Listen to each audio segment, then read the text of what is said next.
Senate Veterans Committee oversight hearing for the assessment and the support of incarcerated veterans. We are going to have members in and out today. Unfortunately, we've got many simultaneous committees going today, and two of our members actually, I think, are chairing other hearings. So Senator Roth and I are going to try to hold our own. We thank you very much for coming here today.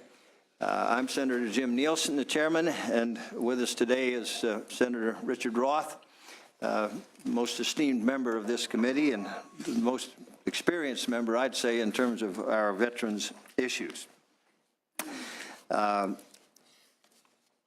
Just to start off with, I'd like to see if Mr. Pete Conity, is he out there? I guess he drifted off on me here. He'll be back in a second. All right, I'll catch him in just a minute. We established some priorities as a committee, and one of them is the incarcerated veterans. Over the last 2 years, we've wanted to spend time and attention examining some of the issues that were and are important to incarcerated veterans, to see what assistance they may require and what assistance is available to them, and what other things may be done for our incarcerated veterans. I don't know that I'd say necessarily it was to my surprise, but I actually found that quite a few things were being done out there by good people like many of you who are going to be on the panel here, and officials within CDCR and within our community, and some of the volunteers and private nonprofit organizations. And we're hoping that what this will do is highlight and expand these opportunities for our incarcerated veterans. We believe that there are too many sad things that happen to our veterans when they come home. And of the saddest was when they get on the wrong side of the criminal justice system. It's bad enough when they're homeless and shunned and don't get the healing opportunities that they require. But then when they get in trouble with the criminal justice system, then that hill becomes all the more difficult for them to climb. So today I'm hopeful that we can highlight some of this, get ourselves on the pathway to some answers. Beg my indulgence just a minute since Mr. Conity came back into the room. Pete, could you come forward just a second? Before we get into our most important subject matter, I'd like to acknowledge this fine man, Pete Conity. He is Mr. Veterans of California. And I'm privileged to announce that he's now been inducted into the Officers Candidate School Hall of Fame at Fort Benning, Georgia, Columbus, Georgia.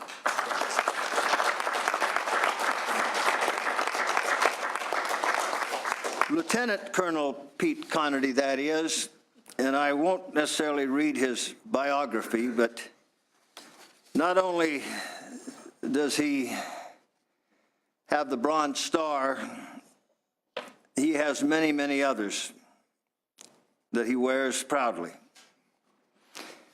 and many honors that this good man has achieved.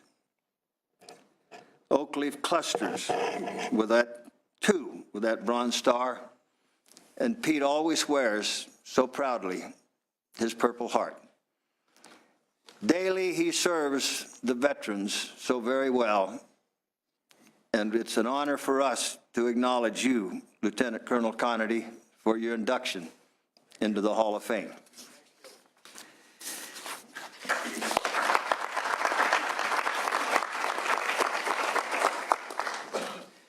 We're going to have a strategic overview by two very prominent officials, Secretary Scott Kernan. He is the Secretary of the Corrections and Rehabilitation Agency, and Secretary Vito Imbascanini of the Department of Veterans Affairs. Gentlemen, could you two come forward? We're honored to have you. We will then go into a second panel, the working group, and then hear the voices of the veterans thereafter. We will have the opportunity then for public comment and input. This proceeding will be recorded so people can have the opportunity to digest it more thoroughly as we proceed. One of the things that I, knowing the corrections as well as I do from my years as Chairman of the Board of Prison Terms, I wasn't surprised that the Department of Corrections and Rehabilitation was doing as much as they were for our veterans, but it expanded the scope of even what I expected. So if we may, Secretary Kernan, could you give us your comments and thoughts about what's going on within corrections and rehabilitation for our veterans population? Mr. Chair and members, thank you very much for having me. I'm going to keep my comments very brief and want to thank you for taking the time to discuss this very important topic of incarcerated veterans. During my years with CDCR, I have seen the power of concentrating programs and services to our incarcerated veterans, to the inmate, to the culture of the prison, and to the safety of the staff at our prisons. We have about 6,300 incarcerated veterans today in our prison system, another 500 more that are self-identified. You're going to hear from staff in the following panel about the work in the prisons from Dr. Johnson and Lieutenant De Rosa, who are doing some great work in this area. You're going to hear from staff about the programs and services both in the prison and how we can do a better job of transitioning incarcerated vets into the community. One of the primary themes for CDCR and the administration is to do a better job at rehabilitation while in our prisons. And I know you have many years working within the system. I am proud to say that I think that there's some innovative programs going throughout the system, including those focused on incarcerated veterans, more so than in days past. Another primary consideration for the department is to do a better job transitioning all offenders, including incarcerated veterans, into the community. We are at a cliff in the department, I believe, with the federal population cap that we have. As you might know, we're at have a population cap of 137.5. We are about 2,000 under that population cap. We have about 4,900 inmates out of state today that many would have us bring back. We have prisons, as that I know you well know, have well outlived their useful life. And so we have some difficult challenges ahead of us. There's no doubt in my mind that if we were to go over that cap because of those reasons, the compliance officer in the federal court letting inmates out early is bad public safety. So it is with that spirit that we try to partner with USVA and CalVet to bridge the services to this population as a critical element of CDCR's mission. I think I'd be remiss to say that one of the primary elements of the governor-sponsored initiatives will incentivize inmates to participate in productive rehabilitative programs and ready themselves for parole. I think those services are providing hope in our department, and they will help all of our incarcerated veterans as well. Inmates earning their way out and getting services to succeed is smart public safety. I look forward to the discussion, and again, thank you for your attention in this matter, and I really look forward to answering any questions that you might have. Thank you. And we'll have some of your specific folks that do programs talk later then, Secretary Kernan. Also, now we have with us the Secretary of the Veterans Affairs Agency, Secretary Vito Imbasciani. Thank you. Good afternoon, Chairman Nielsen, members of the Senate and Veterans Affairs Committee. Thank you for the opportunity to address you today on a very important issue of concern to all of us, veterans incarcerated in our state prisons. CalVet's mission is to serve California's nearly 2 million veterans, including the more than 6,300 veterans incarcerated in California State Prison. you know that Calvet is not part of the criminal justice system. That means that our testimony today focuses only on what Calvet and our partners do to assist our veterans already in the justice system. And our partners in this effort include the County Veteran Service Officers, the California Department of Corrections and Rehabilitation, community organizations, and the U.S. Department of Veterans Affairs. After my comments, more detailed information will be provided by one of our subject matter experts at Calvet. And on that next panel, you will hear Roberto Herrera, a special programs manager who works in our Veterans Services Division. So, Senators, there are two vital roles Calvet plays assisting our incarcerated veterans. The first role is to try to help veterans avoid jail or prison time by getting them into a diversion treatment program. This takes place in one of our Veterans Treatment Courts, or VTCs.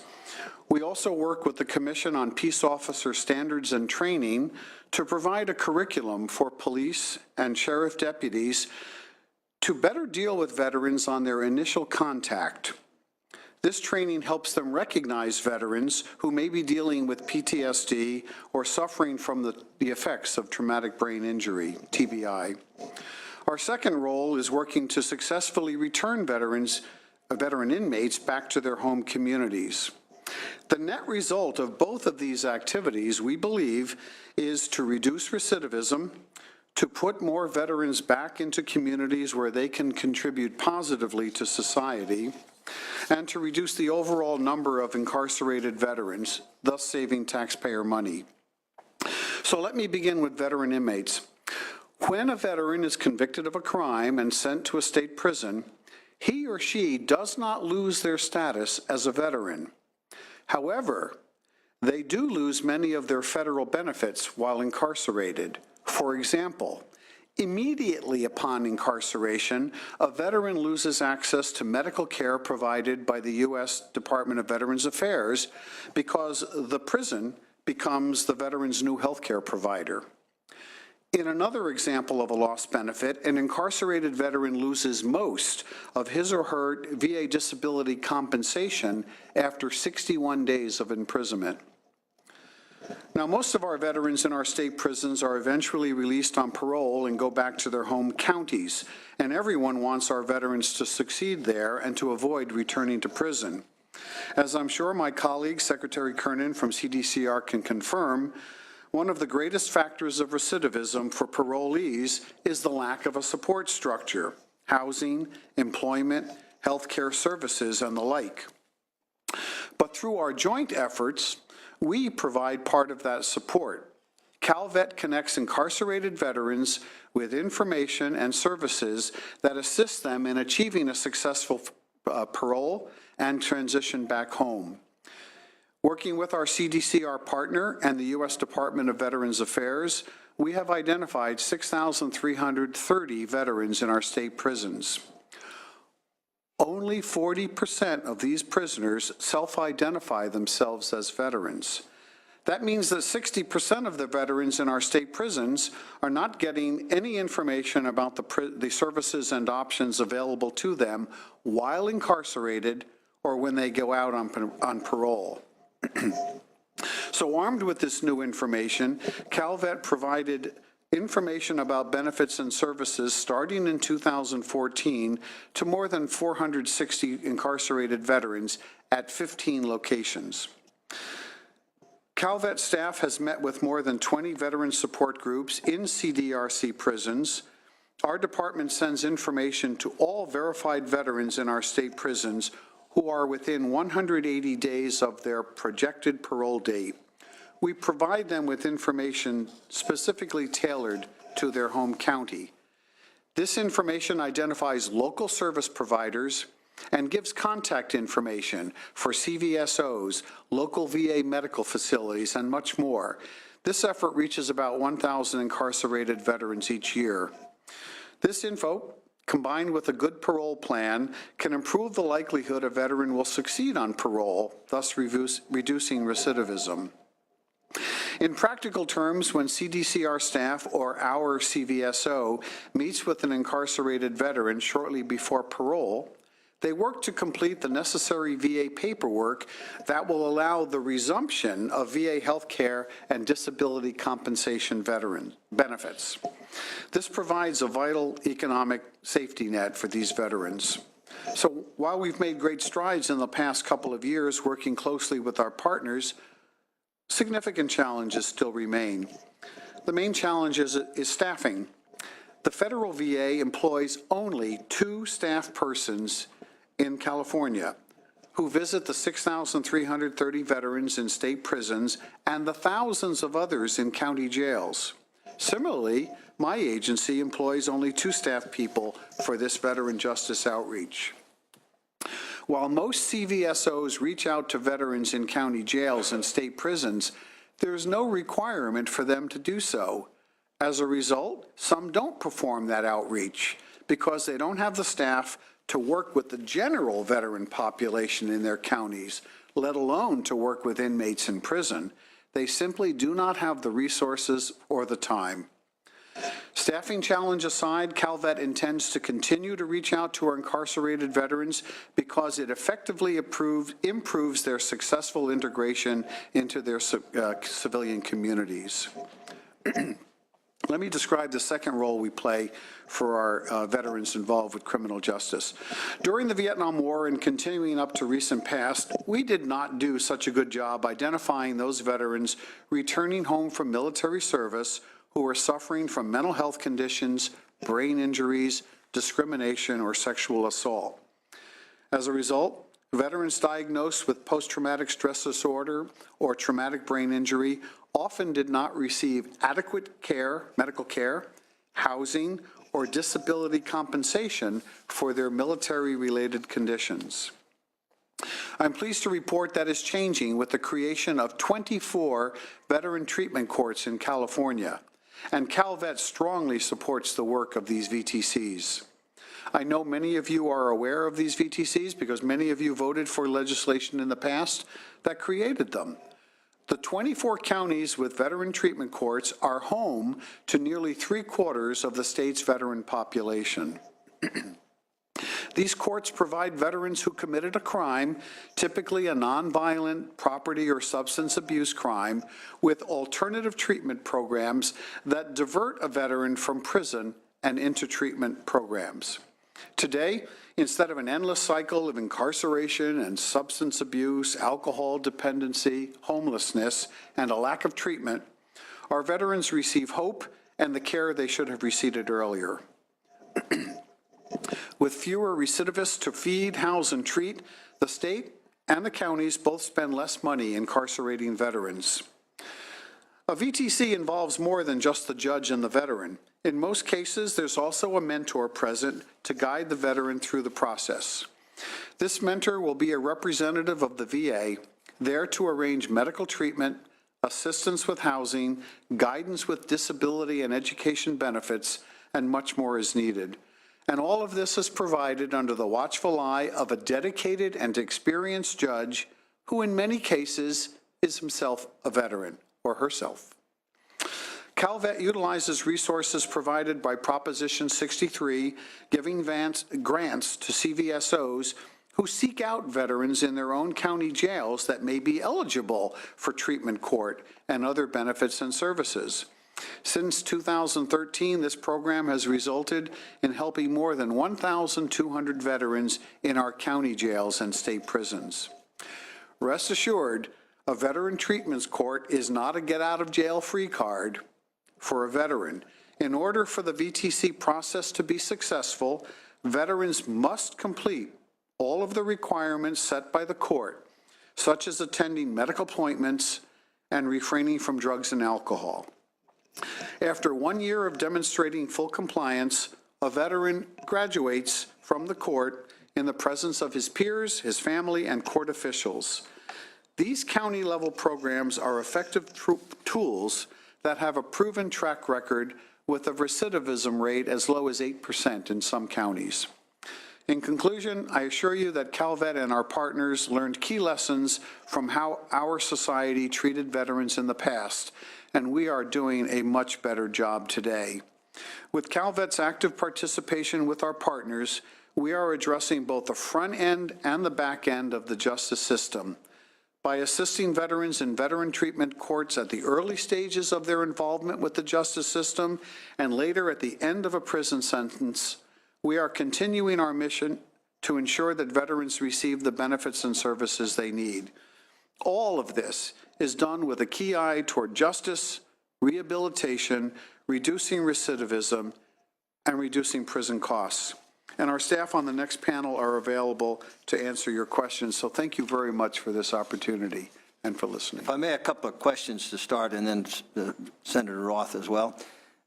Secretary Kernan, on entry, do a entering veteran, do they have any particular screening or diagnosis of any veterans-related conditions like post-traumatic stress syndrome as they enter in, or any particular attention that a veteran would get, or coding or acknowledgement of conditions of the veterans? I would say the short answer to that is no, although I think Dr. Johnson in the next panel will be able to talk to you at some greater length. I think this has been one of the areas that needs some continued work. I don't believe until the offender is through the system and gets into a prison program like that of what Dr. Johnson runs, do we then try to address it. What I can tell you is that we are collecting data now and doing a much better job of trying to identify them within the system and when they come in.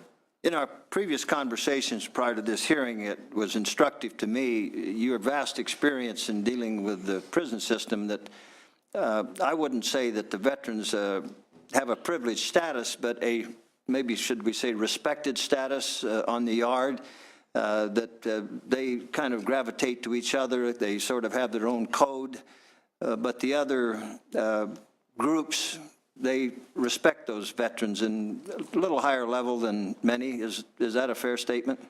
I think you'd be interested to find that even amongst our MA population, there's a patriotism that exists. And so I think you're right that those inmates that have served our country do have a different status that sometimes transcends the jail politics. Yes, sir. Well, you're getting a smile. Wade Teasdale, our very able consultant, put a question here for me to consider, and it's one that I can answer. The question was, does the Board of Parole hearings give any special consideration in their suitability hearings to veterans? And the answer to that is yes. In this regard, there are what are called factors in aggravation and factors in mitigation. Aggravation meaning that, you know, it makes you look a little worse in the eyes of the board as far as your risk of danger to society, and factors that make it look a little bit better.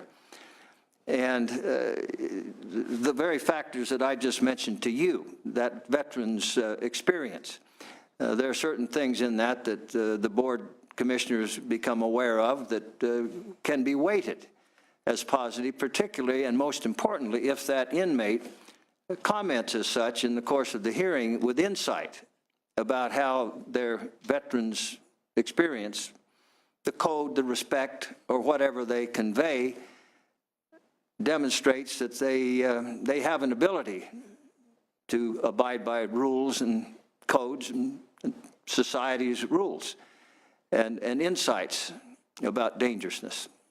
Many have commented about violence that they experienced in combat. And then when they show the emotion, as a commissioner learns to discern, you see how that affected them. And then in that you could get a little brief glimpse into the heart and the feeling of remorse that they felt when they were in that combat situation in the military, but then what that they subjected someone else to. So I can kind of answer that question, if you will, myself.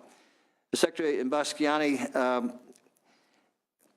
how could the legislature better be of assistance to your folks out there? We're always working with trying to help the veteran service offices with their resources. And you've given me some really encouraging news about how much outreach you're doing. Are there more things that we could do? I mean, we're always trying to help you financially, but What other kinds of things? Are there some volunteer resources that we could help direct your way, and partnerships with private nonprofits that could be encouraged through the legislators, at least moral suasion, if nothing else? Right, well, first of all, thanks to the legislature for the support you give all of the county veteran service officers. They don't belong to the Calvet, they belong to the individual counties. And as I mentioned, 24 counties have treatment courts, and the other counties, one of the reasons why they may not is that their CVSOs are stretched, as I mentioned in my testimony to you.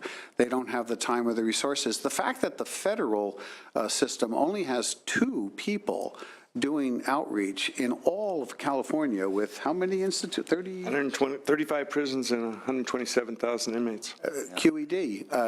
I don't need to say anything more than that. And my agency only has 2 people. So we can do a better job. I can look internally to see how we're using our resources and what else specifically we might need. I think the CVSOs are where they would need some more help, both either of a personnel or a financial nature. We're equipped, I think, to reach out on behalf of all of us in this room to the volunteers and the community-based groups to see if we can ask them to step up more. Well, I think one area where Senator Roth and I would both recognize, because we here are a part of what realignment has become, and Secretary Kernan and I personally are very involved in that. And I think we would attest that a lot more needs to be done in terms of community rehabilitative opportunities, particularly related to mental health. And that's something that's always on my mind. And for our veterans, as well as many other offenders who return to society, that's one of our huge problems now that undergirds a lot of our homelessness. Certainly affects our veterans population when they come back into the community to have access to mental health rehabilitative resources. So just as a statement to you, something that I am aware of, I know my colleague, Senator Roth, is very aware of, is doing things to be enhancing resources for mental health assistance to all returning inmates and parolees into society, but surely as well for our veterans. Senator Roth, any questions? Just a couple, Mr. Chair, thank you. Gentlemen, I understand that when a veteran enters the CDCR system and becomes incarcerated, the veteran loses VA medical benefits. I assume that there's a certain percentage of our veteran population that is incarcerated that did not have VA medical benefits because they didn't sign up for them, even though they might be otherwise entitled to receive them. Do we know what that percentage is? You're talking about once they parole? No, I'm talking about when we identify individuals in our system as being veterans. I assume that some of those, if they don't want to tell us, they probably didn't go to the VA and sign up for VA medical benefits. Do we know what percentage of our veteran population that's currently incarcerated has not signed up for VA medical benefits, even though they would not be eligible to receive them during the time they're inside the wire? So I don't know the answer, but I'm wondering if I'm going to be followed by Mr. Herrera, who may know that answer. Once again, we've only outreached to about 40% of the vets. A lot of them don't self-identify. That does not mean that all 40% have VA benefits, right, as we know that. You know better than most. So I don't know that number, but I'll bet it is known. So my follow-up maybe is more of a statement than a question. I was going to make it a question. As they leave our system,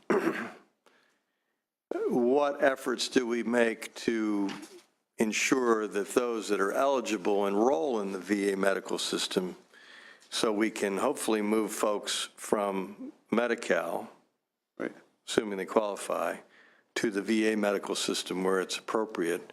And that may be other people too, but that's certainly a concern that I have, because that becomes an economic factor, as you know, for the state of California.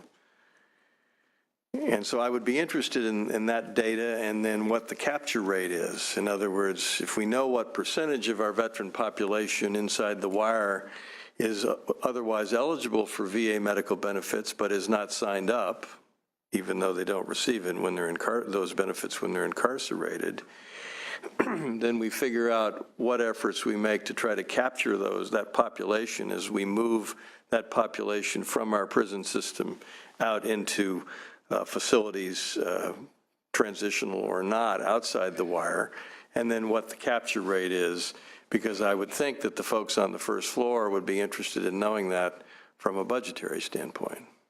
Your question is very germane. I know that we're doing a much better job of signing offenders up for Medi-Cal once they leave the prison system and go on to parole. I do not know the percentage of those, though, that are then placed on VA benefits, but I think that is something that we could get some numbers to. Because it might be that those that are eligible for VA medical benefits would relieve some of our Medi-Cal cost as a state. So I think those are data points that I'd ask you to take a look at, and to the extent then that from a budgetary standpoint that either or both of your agencies need additional staffing dollars to make that piece of the operation work, we ought to work with the Department of Finance to work the numbers, because I suspect that adding a few bodies to your system to work those issues might be very beneficial to us from a budgetary standpoint. Right, if I may, and we certainly haven't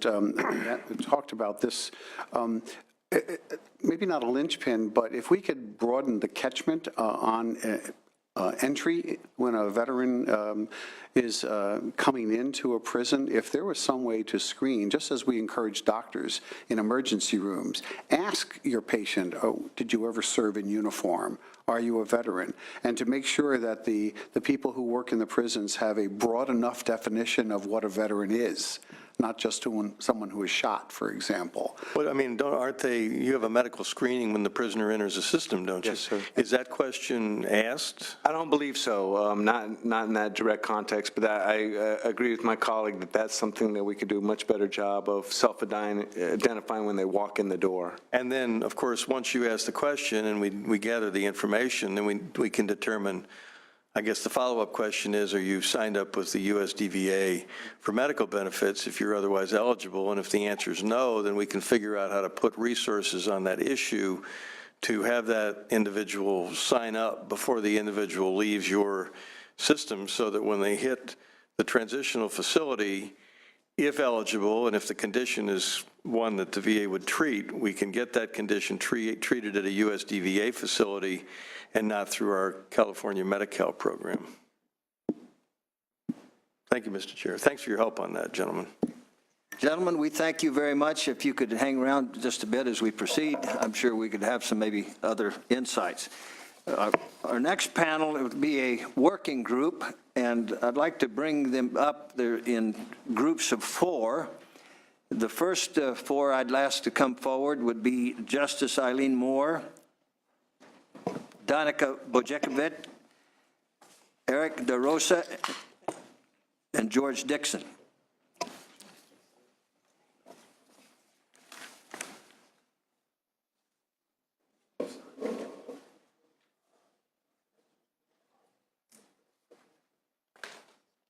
Should we be seated, Senator? Yes, please, just fill in those seats. And Justice Moore, we're going to allow just a little bit more time because of her prominent role with the Veterans Court.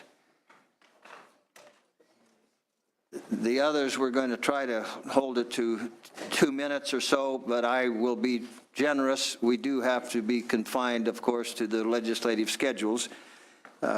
Justice Moore, if you would proceed. Justice Moore is an Associate Justice with the California Court of Appeal of the 4th District.